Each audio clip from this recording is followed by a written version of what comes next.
سامعین ذی وقار، اگر ہمارے سامنے یہ سوال آئے کہ ہم میں سے بہترین شخص کون ہے،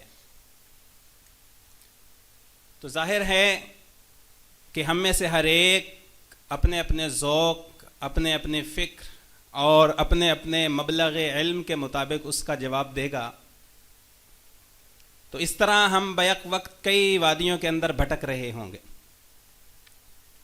لیکن اگر اسی سوال کا جواب ہم آقا نامدار صلی اللہ علیہ وآلہ وسلم کے ارشادات اور فرمودات کی روشنی میں تلاش کرنا چاہیں تو بارگاہ رسالت سے اس کا ایک ہی سیدھا سادہ اور صاف ستھرا سا جواب آتا ہے، خیرکم خیرکم لأہلی وأنا خیرکم لأہلی، کہ تم میں سے بہترین شخص وہ ہے جو اپنے گھر والوں کے ساتھ بہترین ہے، اور سن لو میں اپنے گھر والوں کے ساتھ سب سے بہترین ہوں حسن سلوک کے اعتبار سے۔ جب تک ہماری گھریلو زندگی اچھی نہیں ہو جاتی، ہمارا گھر والوں کے ساتھ حسن سلوک بہتر نہیں ہو جاتا، تب تک ہم نہ اچھے انسان بن سکتے ہیں اور نہ اچھے مسلمان بن سکتے ہیں۔ گھر والوں کے ساتھ ہمارا حسن سلوک کیسے اچھا ہوگا، ہماری گھریلو زندگی بہت اعلیٰ اور بہت بہتر کیسے ہو سکتی ہے؟ اسی سوال کا جواب معلوم کرنے کے لیے میں دعوت خطاب دیتا ہوں حضرت مولانا خلیل الرحمن بسالوی صاحب کو، جن کا موضوع گھریلو زندگی ہے۔ حضرت مولانا خلیل الرحمن بسالوی صاحب۔ بسم اللہ الرحمن الرحیم، نحمده ونصلی علی رسولہ الکریم، اما بعد فاعوذ باللہ من الشیطان الرجیم، بسم اللہ الرحمن الرحیم۔ لا اقسم بهذا البلد وانت حل بهذا البلد ووالد وما ولد، وقال النبي صلى الله عليه وسلم كفى بالمرء إثما أن يضيع من يعول، وفي نسخة أن يضيع من يقود، أو كما قال النبي صلى الله عليه وسلم۔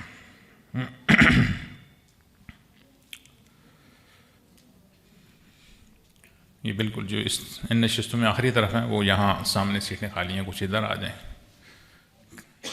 قریب قریب آ جائیں۔ یہ پہلی نشستیں بھی خالی ہیں۔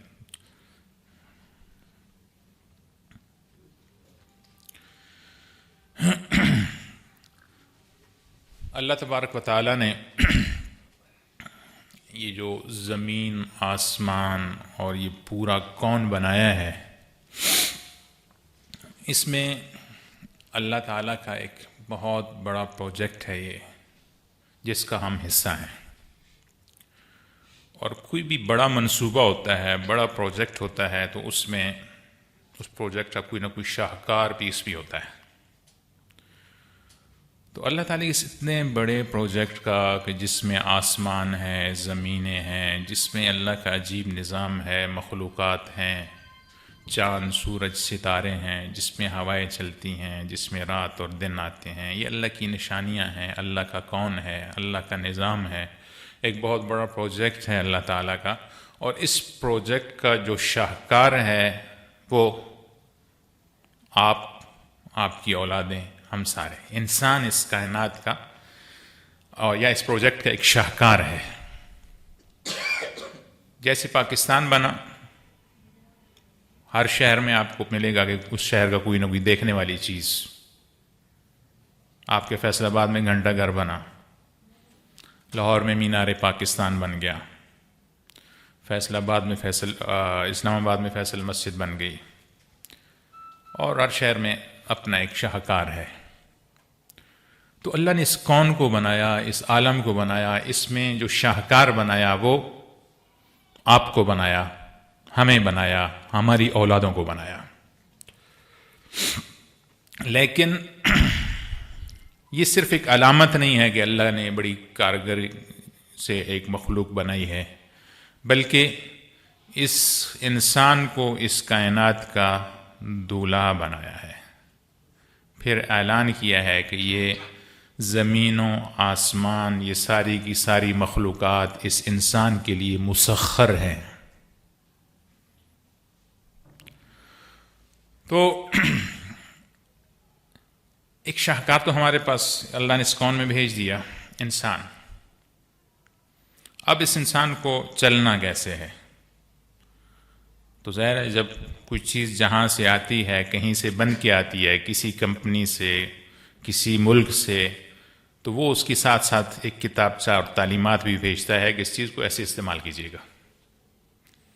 پاکستان نے ایک موقع پر F-16 لیا، تو یہاں سے بندے ٹریننگ لینے کے لیے وہاں گئے کہ ان کو اڑانا کیسے ہے، ان کی مکمل تربیت کے لیے گئے، اس میں ہے کیا کچھ، اس میں کون سا سسٹم لگا ہوا ہے.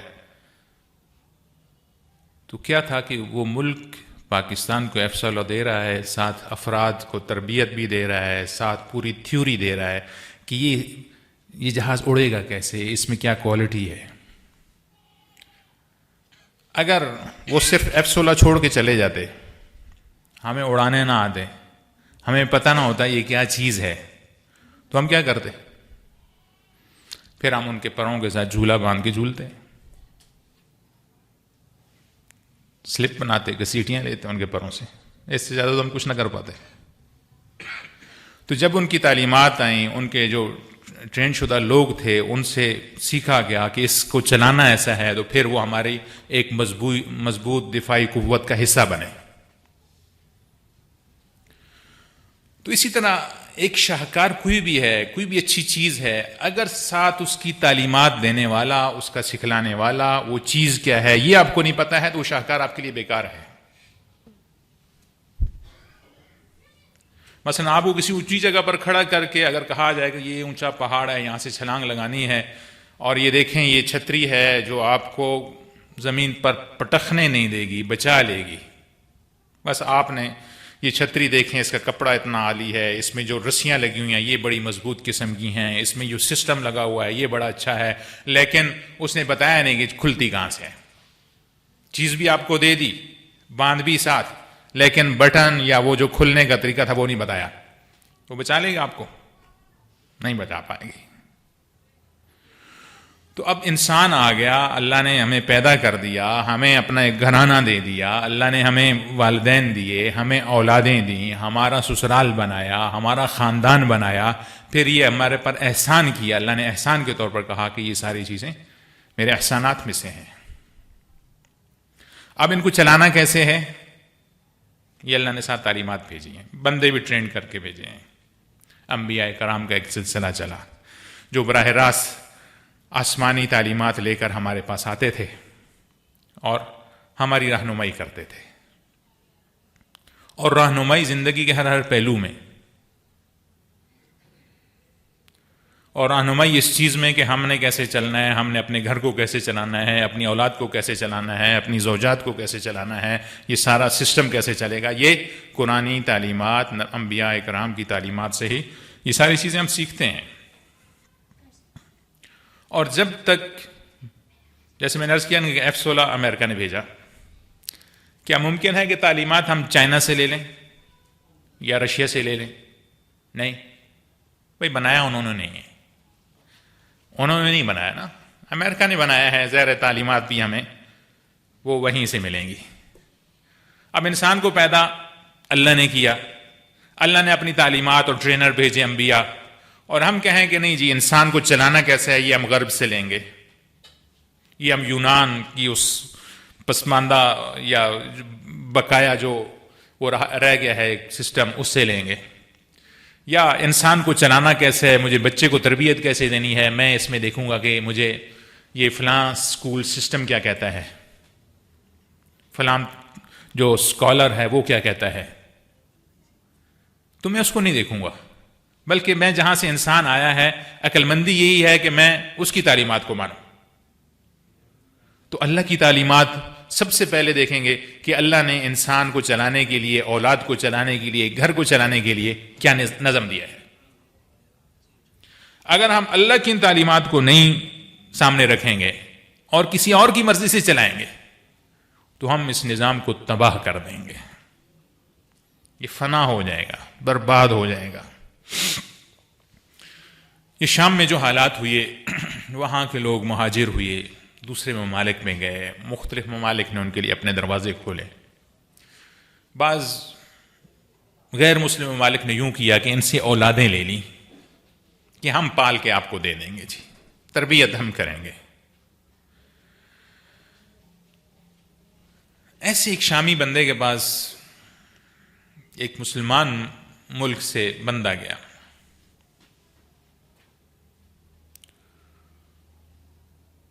تو وہ کہنے لگا کہ مثلاً شام سے ہی چلا گیا بندہ اس کے پاس، حال احوال دیے کہ یار ہم تو وہاں ایسے برے حالات میں ہیں، ہر طرف گندگی ہے، ہر طرف دمار ہے، تباہی ہے. وہ بندہ سے کہنے لگا کہ واللہ مدابل الشام خیر من جنات استرالیہ، کہ یہ جو وہاں کے کچرا دان ہیں نا ان مسلم ممالک کے، وہاں کے جو گندگی کے ڈھیر ہیں نا، وہ یہاں مغربی ممالک کے باغوں سے اچھے ہیں. اس بندے نے کہا میں آپ کی بات سمجھا نہیں.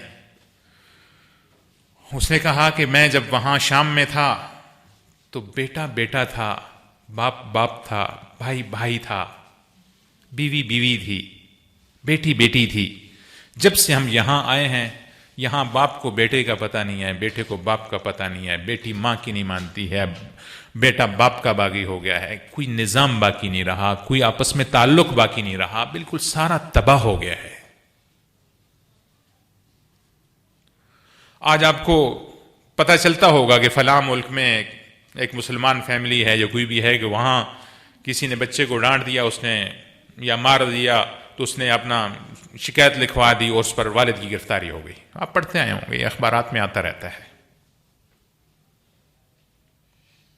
پڑھتے ہوں گے آپ. یہ کیا ہے؟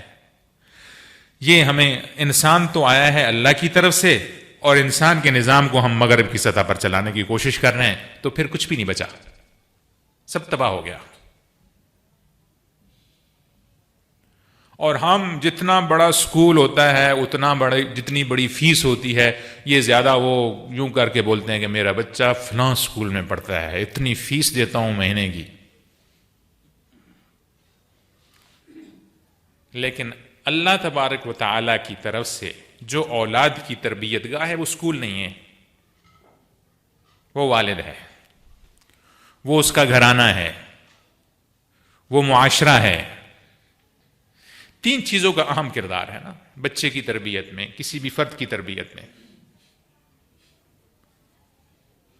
ان میں سے سب سے پہلے اسرہ ہے، والد، والدہ، بہن، بھائی، بڑے رشتہ دار.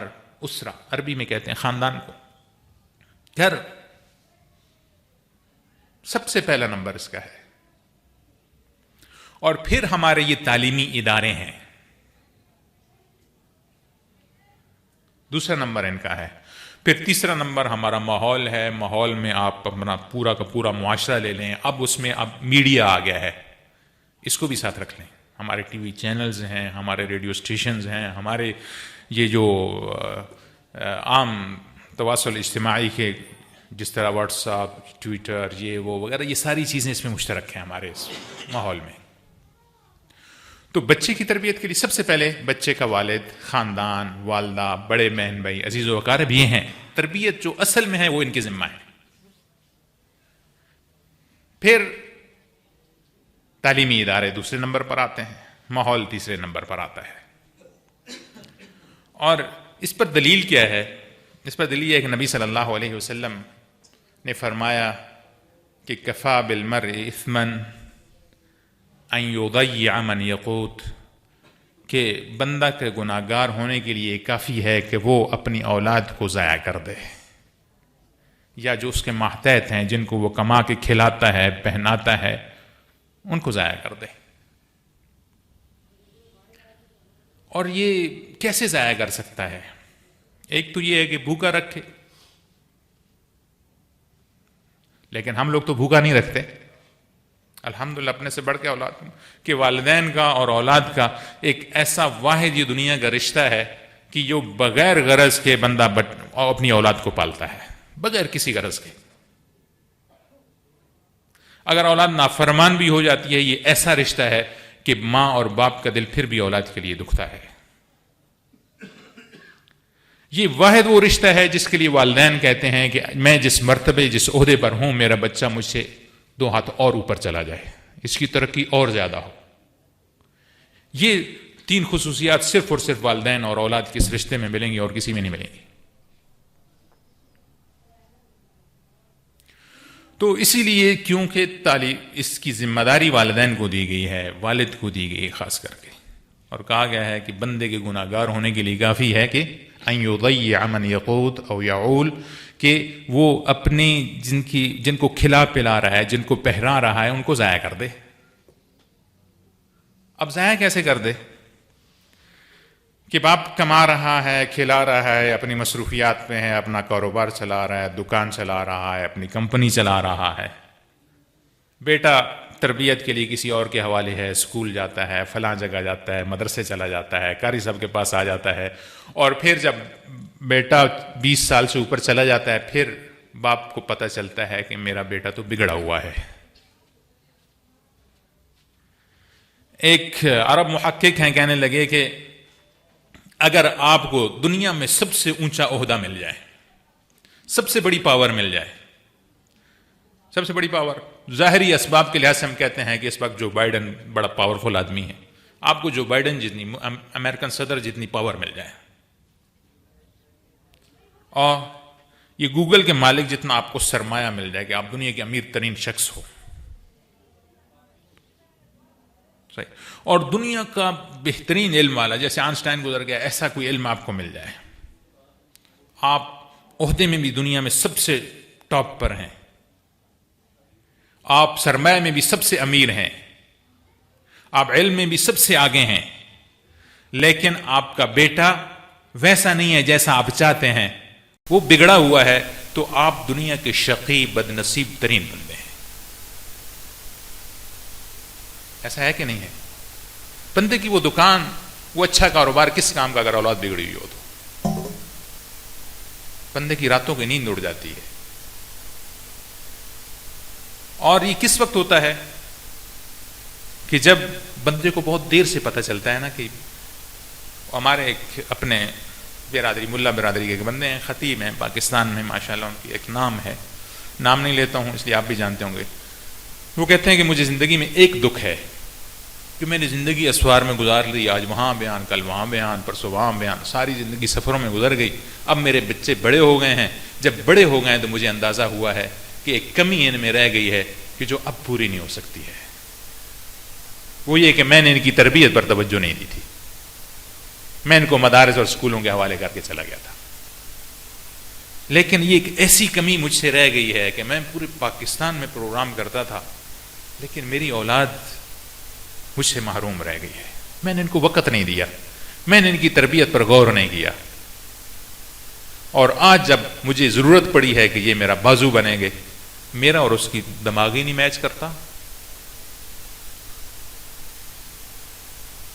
تو اس لیے اس بندے نے کہا کہ دنیا کا سب سے بڑا بد نصیب شخص کون سا ہے, جس کی اولاد جو بنانا چاہتا تھا وہ نہ بنے, جس کی اچھی تربیت نہیں ہو پائی, جس کے اخلاق اچھے نہ ہوئے, جس کی اولاد کی اچھا ماحول نہ دے سکا, اچھا مربی نہ دے سکا. وہ سب سے بڑا بد نصیب شخص ہے دنیا کا, چاہے وہ مال میں سب سے آگے ہے, عہدے میں سب سے بڑا ہے, جو سب سے بڑا سرمایہ دار ہے, اور جو دنیا کا پاورفل آدمی ہے, لیکن اگر اس کی اولاد اچھی نہیں ہے تو وہ سب سے بڑا بدبخت آدمی ہے. اور یہ اولاد کی تربیت کا یہ اللہ نے حکم دیا ہے. کس نے حکم دیا؟ قو انفسکم و اہلیکم نارا. کس کا ہے؟ اللہ کا حکم ہے. اور ہم میں سے کلکم مسئول عن رعیتہ کے تحت ہم سارے جواب دہ ہیں. یہ اولاد اگر کسی غلط فعل میں ہے اور میری تربیت کی کمی کی وجہ سے ہے تو میں اس میں گناہ گار ہوں. اگر میں اولاد کو اپنے قریب ہی نہیں آنے دیتا, ہر وقت میرے ماتھے پہ 12 بجے ہیں, آنکھ میں ایک عجیب سی غصے غضبناک سی لالی ہے, میرے ہاتھ میں ہر وقت ڈنڈا ہے, میرا بچہ میرے قریب ہی نہیں آتا, تو میں اس کی تربیت کب کروں گا؟ بچے کی کسی برائی کا کوئی آپ کو پتہ چلے گا تو آپ اس کو سلجھائیں گے نا. بچہ آپ سے غصے کی وجہ سے بس وہ آتا ہے نا، حدیث میں بھی آتا ہے کہ آخری زمانے کی علامات میں سے آئیں گی کہ بندے کی کیا کیفیت ہوگی، ادنا صدیقہ و اقصی اباہ، کہ دوست کو قریب کرے گا اور باپ سے دور بھاگے گا. اس کے اسباب کیا ہوں گے کہ اس نے باپ کا غصہ ہمیشہ دیکھا، شفقت نہیں دیکھی، ڈنڈا دیکھا، ہمارا پیار نہیں دیکھا.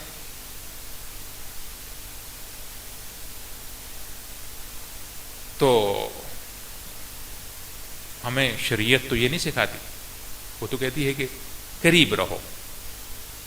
اس لیے فرمایا نبی صلی اللہ علیہ وسلم انا خیرکم، کیوں کہ انا خیرکم لاہلی، میں سب سے بہترین ہوں. کیوں بہترین ہوں؟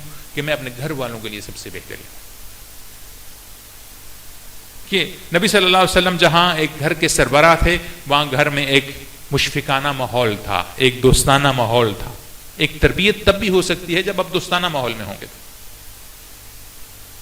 جب آپ بچے کو قریب رکھیں گے، بچہ آپ سے اس قدر مانوس ہوگا کہ وہ ہر بات آپ کو بتا رہا ہے کہ آج اسکول میں یوں ہوا، آج مدرسے میں یوں ہوا، آج کھیل میں یوں ہوا. اسے پتہ ہے کہ باپ کا تھپڑ نہیں آئے گا، تو اس لیے وہ دوستانہ تعلق ہے، باپ سے بتا دے گا. اب باپ نے تربیت کب کرنی ہے؟ شاید وہ وقت مناسب نہیں ہوگا کہ جب بچہ آپ کو معلومات دے رہا ہے کہ یوں اور یوں اور یوں کیا تھا، یوں کیا تھا، فلاں جگہ گیا، فلم دیکھی، جھوٹ بولا، چوری کی، جو بھی کیا. لیکن آپ کے ہاتھ میں اگر چھڑی اتنی سخت ہے، ڈنڈا اتنا بڑا ہے، وہ بتائے گا آپ کو؟ کبھی بھی نہیں بتائے گا. تو اس لیے اس چیز سے غافل مت ہوں. یہ اللہ کی نشانیوں میں سے ایک نشانی ہے. جیسے اللہ نے مختلف نشانی بنائی ہے نا، چاند اللہ کی نشانیوں میں سے ایک نشانی ہے، سورج اللہ کی نشانیوں میں سے ایک نشانی ہے، یہ تارے، یہ زمینیں، یہ آسمان اللہ کی نشانیوں میں سے ایک نشانی ہے. اسی طرح یہ جو اللہ نے یہ والدین بنائے ہیں، اولاد بنائی ہے، یہ جو رشتے بنائے ہیں، یہ بھی اللہ کی نشانیوں میں سے ایک نشانی ہے. اور اللہ نے اس نشانی کی تکریم کی ہے، اس کو عزت دی ہے. اللہ نے کیسے عزت دی ہے؟ کہ اللہ نے جن چیزوں کو عزت دی ہے ان کی قسم کھائی ہے. تو اللہ نے اس کی بھی قسم کھائی ہے کہ لا اقسم بهذا البلد وانت حل بهذا البلد ووالد وما ولد، کہ اللہ نے جہاں مکہ شہر کی قسم کھائی ہے، وہاں والد وما ولد. اس میں مفسرین کہتے ہیں، دو قول ہیں اس میں. ایک قول کے مطابق ہر والد اور اولاد اس میں مراد ہے اس سے. تو اللہ نے اس رشتے کو عزت دی ہے، اس کی قسم کھائی ہے کہ یہ مین وہ کردار ہے معاشرے کا. تو اس اللہ کی اس تکریم کو سمجھنا کہ اللہ نے کیا ہمیں مرتبہ دیا ہے، ہماری ذمہ داری کیا ہے، کہ کس طرح ہم اپنے بچوں کو اچھی سے اچھی تربیت دے سکیں گے، اور یہ اپنی ذمہ داری سمجھنا. اور میں آپ کو بتاتا ہوں کہ دنیا کی بڑی بڑی شخصیات جو ہماری گزری ہیں، ہمارے مسلم خلفاء بھی گزرے ہیں، ان میں نبی صلی اللہ علیہ وسلم کے زمانے کے لوگوں کی تو کیا بات ہے. ان کے بعد میں آنے والے لوگ بھی ایسے تھے کہ جیسے ہارون الرشید ایک بہت مشہور عباسی خلیفہ گزرے ہیں، امام اصمعی مشہور عالم گزرے ہیں. امام اصمعی کو ہارون الرشید نے اپنی اولاد کی تربیت کے لیے مقرر کیا ہوا تھا، لیکن ایسا مقرر کیا ہوا نہیں تھا کہ جی بچہ ہے اور استاد جی آپ لیں، آپ جانیں اور بچہ جانے. مورخین نے لکھا ہے کہ ہارون الرشید نے امام اصمعی پر اپنا جاسوس چھوڑا ہوا تھا،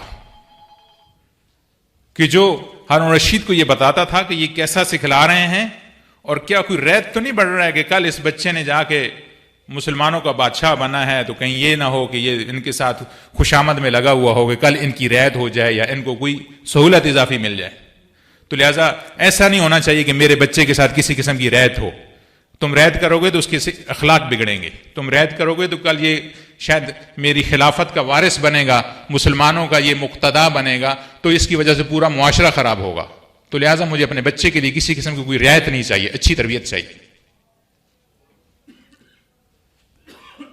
تو ایک تو اچھے سے اچھا استاد مقرر کیا، پھر اس استاد پر حال حوال لینے کے لیے بندہ مقرر کیا ہوا ہے کہ استاد کی تربیت کیسی چل رہی ہے. کوئی ناجائز وہ تو نہیں ہو رہا کہ خواہ مخواہ پیار لاڈ ناجائز میں بچہ بگڑ جاتا ہے. تو اس بندے نے بتایا ایک دن کہ امیر المؤمنین آج آپ کے جو 2 بچے تھے نا وہ آپس میں لڑ رہے تھے, اور لڑ اس بات پر رہے تھے کہ کون امام اصمعی کو جوتے پہنائے گا. ایک کہتا تھا میں پہناؤں گا, دوسرا کہتا تھا میں پہناؤں گا. تو ہارون رشید نے پوچھا پھر کس نے پہنا ہے؟ انہوں نے کہا کہ پھر جب امام اصمعی کو پتہ چلا تو انہوں نے کہا کہ نہیں, ایک جوتا ایک پہنا ہے, دوسرا جوتا دوسرا پہنا ہے. تو پھر کچھ دنوں بعد امام اصمعی کے ساتھ ہارون رشید بیٹھے تھے تو پوچھنے لگے کہ من اعز الناس, کہ لوگوں میں زیادہ عزت دار کون ہے؟ امام اصمعی کہنے لگے کہ امیر المؤمنین اعز الناس, کہ ہمارا خلیفہ امیر المؤمنین ہارون الرشید یہ سب سے بڑا عزت دار ہے.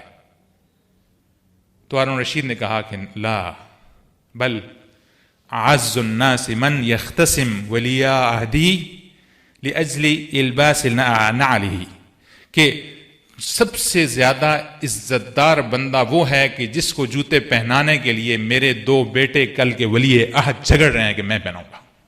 عزت تو یہ ہے جو آپ کو ملی ہوئی ہے. میں اگرچہ خلیفۃ المسلمین ہوں لیکن مجھے یہ عزت نہیں ملی, یہ عزت استاد کو ملی.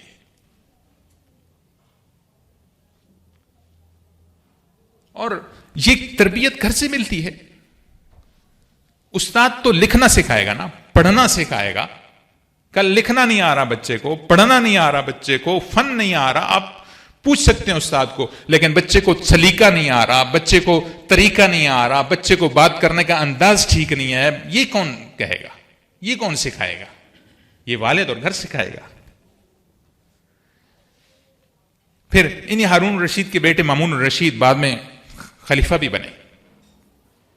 تو ایک موقع پر ایک بچہ 9 سال کا مامون الرشید کے پاس, بات کرنے کا سلیقہ دیکھیں, اچھا گھرانہ ہوتا ہے نا تو بچے اچھی بات سیکھتے ہیں, اچھی تربیت ہوتی ہے نا تو بچہ اچھے نتائج دیتا ہے, بہت سلجھا ہوا ہوتا ہے.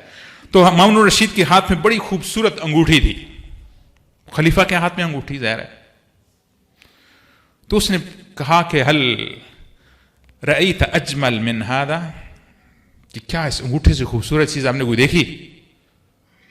اس چھوٹے سے بچے نے کہا نعم. تو مامون رشید چونک کیا کہ یہ کیا, میری انگوٹھے سے خوبصورت کیا چیز ہو سکتی ہے؟ پوچھا کہ ما ہوا؟ قال الاصبع التي تلبسه, کہا کہ امیر المومنین یہ وہ ہاتھ اور وہ انگلی زیادہ خوبصورت ہے جس پر یہ انگیٹھی پہنی ہوئی ہے. بات کرنے کا سلیقہ دیکھیں, یہ اس نے کہاں سے سیکھا؟ اس نے اپنے گھر سے سیکھا. یہ خلیفہ بڑا خوش ہوا, انعام دیا. عمر بن عبدالعزیز رحمہ اللہ, ان کے پاس کچھ لوگ ملاقات کے لیے آئے تو انہوں نے اپنا ایک ترجمان مقرر کیا, اور ترجمان بالکل ایک نوخیز نوجوان. تو بڑے سنجیدہ آدمی تھے عمر بن عبدالعزیز. ایک نوخیز نوجوان کو جب سامنے پایا تو کہا کہ اما وجدوا اکبر منک, کہ آپ سے بڑا بندہ ان کو کوئی اور نہیں ملا تھا, آپ کو بھیج دیا انہوں نے. تو اس بچے نے کہا کہ تعلم لیس المرء یولد عالما ولیس اخو العلم کمن هو جاہل وان کبیر القوم لا علم عنده صغیر اذا التفت حوله المحافل, کہ امیر المؤمنین لا یولد المرء عالما, کہ بندہ کبھی بھی عالم پیدا نہیں ہوتا, سیکھنے سے علم آتا ہے. اور جہاں تک بڑے پن کا مطلب ہے تو اگر کوئی کبیر القوم ہو اور جاہل ہو تو وہ کہیں مجلس لگے گی تو وہ سب سے زیادہ پست آدمی وہی ہوگا, کیونکہ اس کے پاس علم ہی نہیں ہے, بات کرنے کا ڈھنگ نہیں ہے. اور میں پڑھا لکھا ہوں الحمدللہ. جب اس کی یہ اشعار عمر بن عبدالعزیز نے سنے تو کہا کہ وہ قوم کبھی ناکام نہیں ہو سکتی کہ جس نے اپنا ولی الامر تمہیں بنایا ہے, اپنا ترجمان تمہیں مقرر کیا ہے. تو بچوں پر وہ محنت ہوتی تھی کہ انہیں پتہ ہوتا تھا کہ سلیقہ بات کرنے کا کیا ہے, کسی کے ساتھ بیٹھنے کا ڈھنگ کیا ہے, کسی کو جواب کیسے دینا ہے. اور ایسا بے غم نہیں ہو جانا چاہیے کہ بچہ مدرسے میں آ گیا بس آپ کی ذمہ داری ختم. سال میں ایک دفعہ اگر مدرسہ یا 2 دفعہ یا 3 دفعہ والدین کو بلاتا ہے، آپ پر یہ بوجھ بھاری ہو کہ یار میں اب اپنا کام چھوڑ کے، دکان چھوڑ کے، کاروبار چھوڑ کے، نوکری چھوڑ کے اب استادوں کے پاس جا کے بیٹھوں، قاری صاحب سے پوچھوں گا ہاں جی اس کی الف با کیسی ہے؟ نہیں، کہیں کل وہ وقت نکل جائے گا جب بچے کی تربیت کا جو وقت ہے یہ نکل جائے گا، تو پھر آپ کی یہ دکان بھی ہوگی اور آپ کی نیند بھی حرام ہوگی، کیونکہ اولاد کی تربیت ٹھیک نہیں ہے، اولاد بگڑی ہوئی ہے۔ تو اس لیے یہ ہمارے معاون ادارے ہیں، علماء، اساتذہ، یہ سارے تعلیمی ادارے یہ ہمارے معاون ہیں، لیکن اصل ذمہ داری ہم والدین کو نہیں بھولنی چاہیے۔ اصل ذمہ داری کس کی ہے جی؟ یہ ہماری ذمہ داری ہے اصل، اور ہم اس ذمہ داری کو اپنائیں اور اس ذمہ داری کو ہم سیکھیں، اور یہی کہ اس ذمہ داری کو ادا کرنے میں نبی صلی اللہ علیہ وسلم کے طریقے دیکھیں، سنتیں دیکھیں، نبی صلی اللہ علیہ وسلم کی وہ معاشرت دیکھیں کہ باپ بیٹے کے درمیان میں کیا رشتہ ہونا چاہیے، کس طرح بیٹے کو باپ کے قریب ہونا چاہیے، کیا سیاست ہونی چاہیے اس کی تربیت کے لیے۔ یہ سارا ہمیں نبی صلی اللہ علیہ وسلم کی سنتوں سے ملے گا، اور پوری کی پوری تربیت ہمیں مل جاتی ہے، اور نبی صلی اللہ علیہ وسلم کی سنتیں اس دنیا میں کامیابی کا ذریعہ ہیں۔ کہ اللہ تبارک و تعالیٰ نے جیسے فرمایا نا کہ وَمَا كَانَ اللَّهُ لِيُعَذِّبَهُمْ وَأَنْتَ فِيهِمْ، کہ اللہ کبھی بھی ان کو عذاب نہیں دے گا کہ جب تک آپ موجود ہیں ان میں۔